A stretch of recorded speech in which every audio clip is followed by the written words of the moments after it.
isn't too bad, since there's about 9,000 in here. Wow. We harvested these last September here, Yeah. out of the river, right here.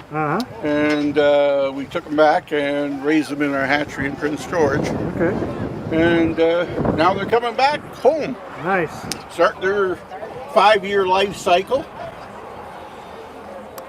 They'll stay in the river here for 2 years. And then they'll go to the Pacific and spend 3 years there. Okay. And 5 years this coming fall. They should be back in August again. So wow. August, September. So that's great. And how many would you think would make it back? We really have no way of telling. Right. There's been very limited research done in the last 20-25 years on the Upper Fraser salmon stocks, and that's one of the reasons why they're in such big trouble. And so we're hoping for somewhere above a 1% return. Great. But we can't guarantee from there. So. Well, our stocks, as you probably know, are very low in this area. Yeah, I was talking to a friend of mine who grew up in Valemount 60 years ago, and he said you used to be able to just about walk across a salmon. That's what I'm in told. the river. Yeah. And I know when we were catching them here last September, that was far from the scene. Mm-hmm. Yeah, there were very few. I think last year even maybe a dozen tops that I saw. Yeah. Oh, well, there was more than that. Okay. We caught each female represents approximately 3,000 eggs, and so for us, we had about 20,000 eggs out of here last year. So you can divide that by, so that was 8 females, say, right. And we take twice as many males as we do females because we matrix spawn them so that we get a wide diversity of DNA. And so if we took 8 females, we would have taken 16 males as right. well. Okay, so. Well, that's good. Yeah.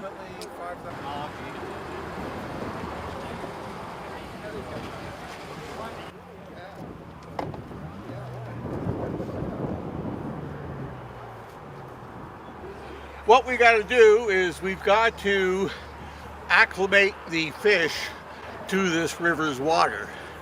So they have been surviving up till now on well water from our hatchery, and we have to balance the temperature between the river and the tanks so that they're not all of a sudden going into shock hitting the cold water. Right. Because our tank temperature is 10.5 degrees right now, and the river is at 5.8, so it has to be stabilized. Plus, the salmon have to get used to the pH levels, etc., that's in the river. So we will do about 20 minutes to a half hour of acclimation. Okay. So the fish know what's going on. All right. Okay.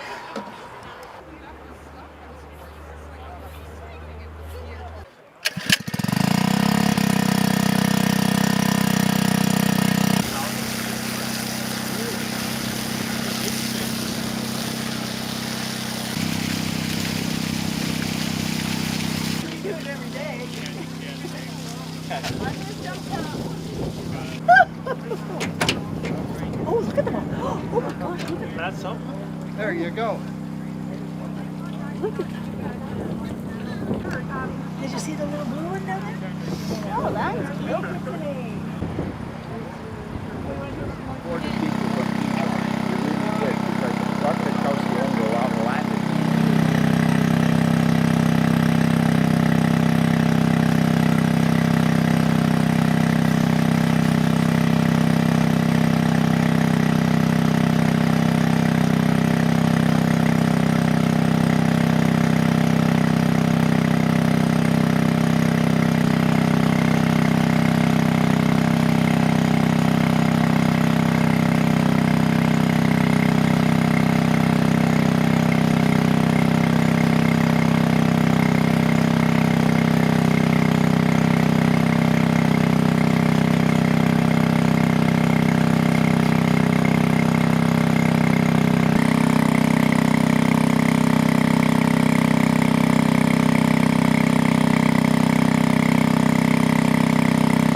Hello everyone, most of you know me, I'm Bruce Wilkinson. I've been playing with this river for 35 years or so, and it's so great to have something like this happen. The biggest thing was the improvements we did before, and now First Nations are here with us, the Simp First Nation, and today we have Lisa from Spruce City Wildlife and Greg from the Adams River Band, and he's going to do a welcoming ceremony, thank you ceremony, honoring ceremony to the fish. So if you'd like to see some real First Nations stuff happen, turn it over to Greg first. Sure. Okay. Hello everyone, Greg Witzke Squest. My name is Greg Witzke. Come up to Spakakolo. I'm Indigenous to the Shuswap Nation. This is in the Shuswap Nation, this whole area. The nation goes from about Jasper down to Invermere. So I'm not from the local band here, which is Simp or Chuchwa, they like to call themselves in the past.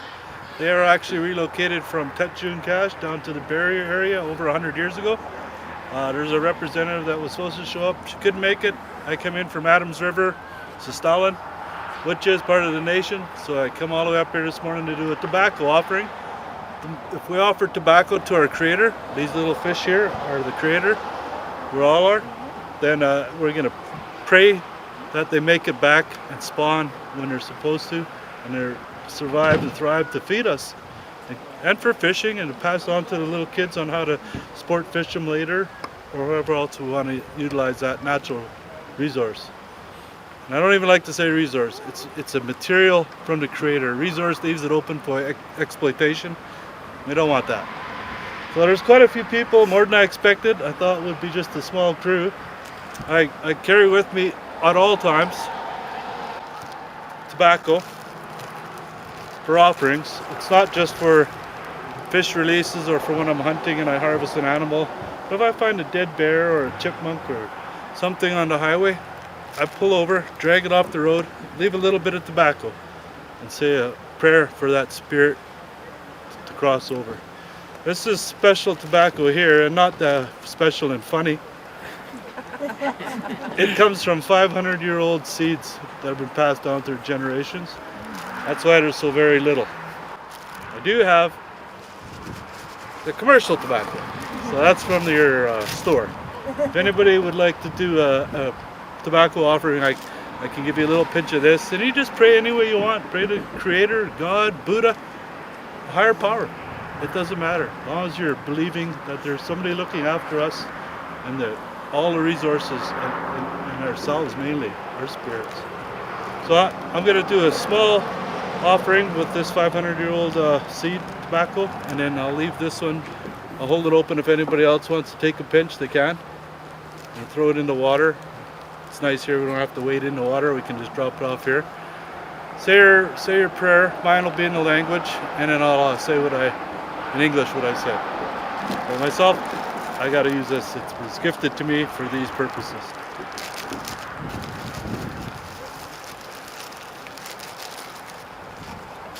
Okay, if anybody would like some tobacco, I do have the regular stuff. And then you can pass it around. Okay, I'll hold it here if anyone wants to come by. So you only need a little pinch, just enough for a quick prayer. I've never fished in this river, but I might. It's a beautiful river. I normally fish in the Adams Run, which, by the way, is the big one this year. Which species? Sockeye. So this we're releasing here are chinook salmon, and they're endangered 5'2" chinooks. So they're. Oh, I forgot to mention, I guess, and I was going to do it. I'm a director on the Big Bar landslide, so that's the run that we are enhancing these fish that come back for. And also I work for the Fraser Salmon Management Council as an operations manager, and we have management. When I drop my tobacco, everybody else who took some can do it at the same time, and pray out loud or pray to yourself, but I'm going to pray in my language, and then I'll do one sentence in my language and then say it in English, and I'll try to be loud. I'll use my outside voice. So it said sacred tobacco, a blessing, a traditional blessing to the fish so that they make it back. So Kalkukbe, Pianisi, Creator, we thank you for today. Takulkukbe to Samax. Creator, we thank you for our spirits. quiet to stem. Creator, we thank you for everything. Reach Cooks, that is all. Cooks Jam, thank you.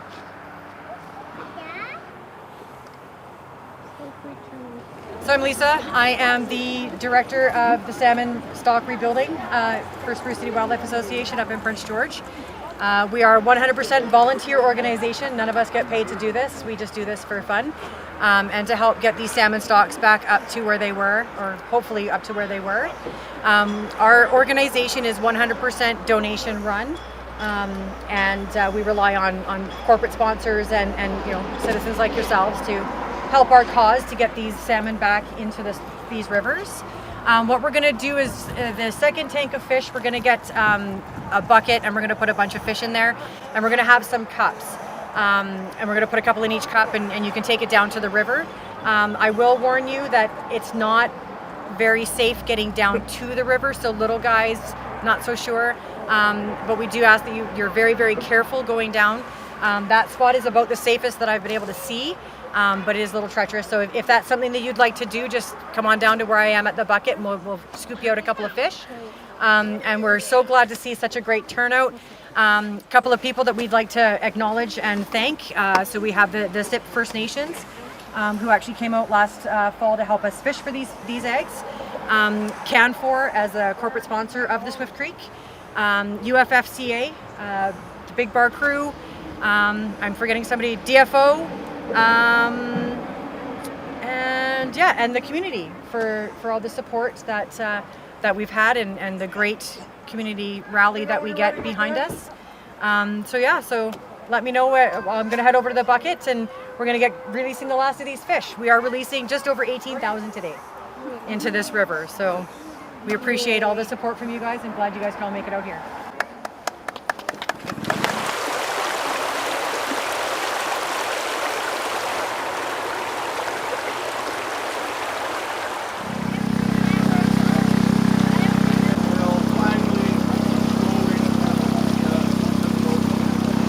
So when you're done holding a hose, come and see me and I'll give you a couple of fish in it.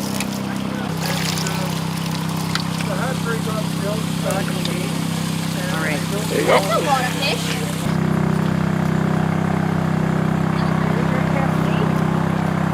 Down there. There you go.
Hey, bye fishies. 1, 2, you do one more. Oh, thank you. See you later.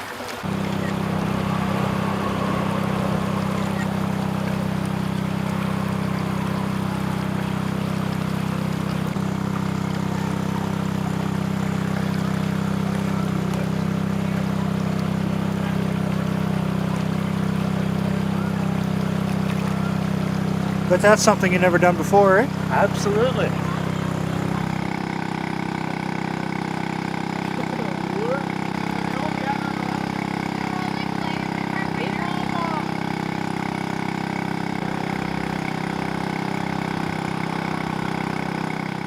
Well, I'm here with Bruce Wilkinson, and we're here beside Swift Creek on a really special day. This is the day that salmon have been released into Swift Creek, and hopefully will return again one day. So Bruce, thanks for being here. What does this day mean to you? Well, this creek and the salmon in particular are very important to me. I started learning about them in the Fraser, and again, this is just a tributary of the Fraser, so it's an important waterway for chinook salmon in the Fraser system. This is the top end of it all, and once you learn that, you learn how special they are.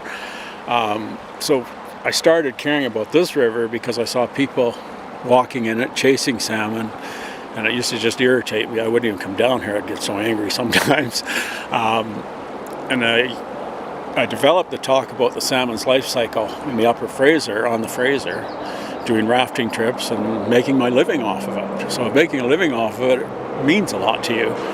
And somehow it gave me more respect maybe than I would have guessed I would have had. So I've just wanted to enhance this stream, get the numbers back up to where they were at one time.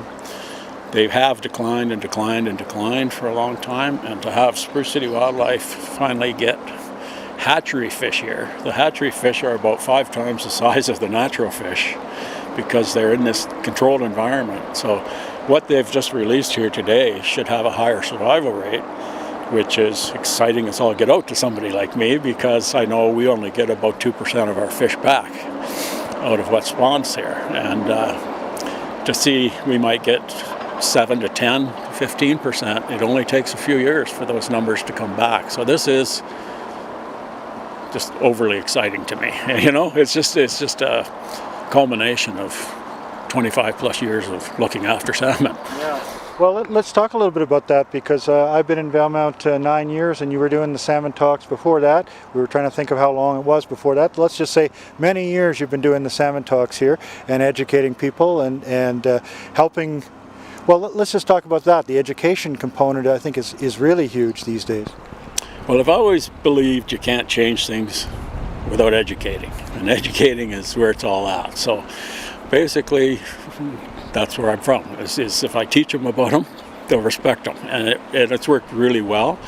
Unfortunately, being on a tourist route, people visiting never caught on, so that's why we've had to build railings and fences, and I went to get grants and raised all this and signage and stuff like that. So it's really kind of cool to know I've changed something, right? And like I say, the education part has really worked, because even upstream where we've put signs and say salmon spawning, don't walk in river, there is less degradation and less people irritating the fish. So that's what it is. It's irritating the fish, right?